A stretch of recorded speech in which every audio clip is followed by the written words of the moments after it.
سمت چپ سیاوش اکبرپور خطا رو کعبی روش انجام میده. طرفدار استقلال یک صدا تیمشون رو تشویق میکنن.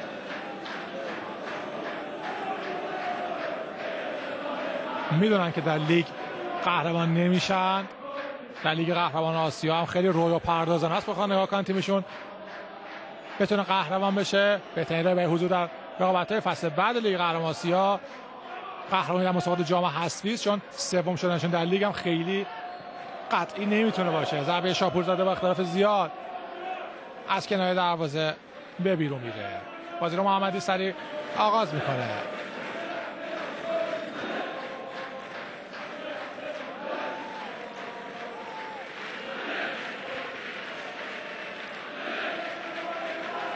کیانوش رحمتی، کاظمی،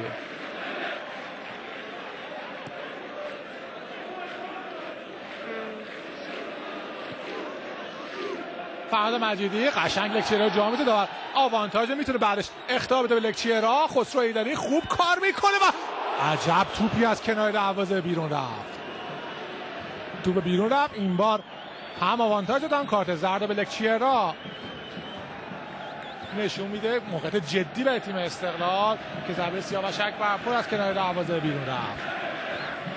بازیکنی که یه گل فقط در رقابت لیگ و استقلال به ثمر رسونده. چی کار داره میکنه اونجا سیاوش اکبرپور که خوب کار کرده این صحنه. ضربه نشاطجو، ضربه سر رو عمرانزاده میزنه. اوت به نفع تیم استقلال.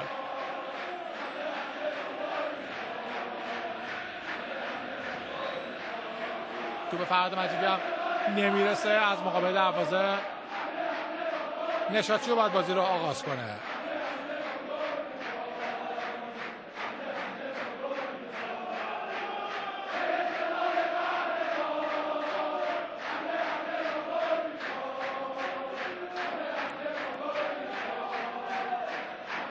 حمید نشاطجو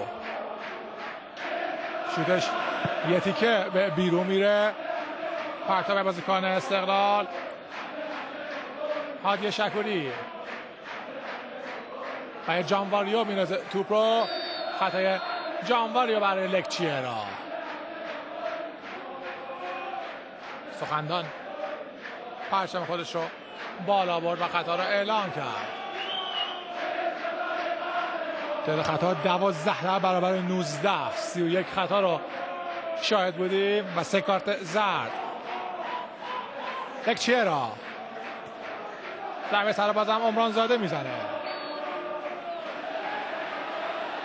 این هم 20مین خطای بازیکن استقلال. خطا رو فرهاد مجیدی انجام میده برای مهدی محمدی، بازیکن سابق تیم پیکان.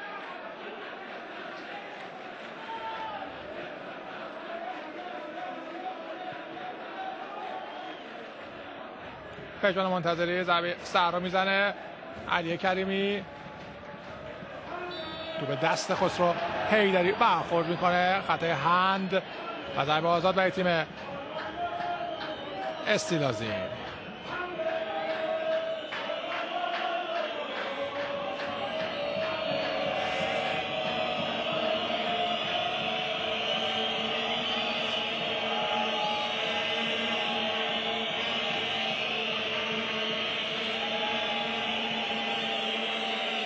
مهدی مهدوی‌کیا این بار دیگه علی کریمی هم کنار خودش نمیبینه. محمدی دیوار رو میچینه.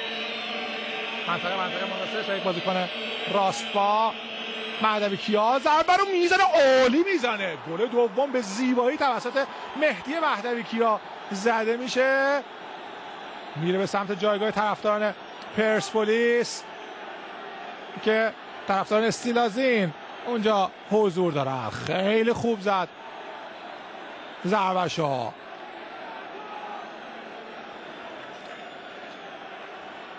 چاوشی و نوروزی هم میرن بهش تبریک میگن. 2-1 با این ضربه استادانه از مهدی مهدوی‌کیا. خیلی خوب زد ضربه‌شو، خیلی خوب زد.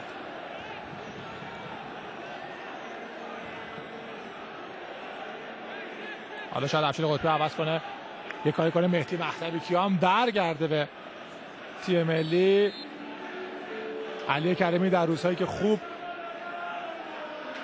بازی نمی‌کنه تیم استیل از این برگشت به تیم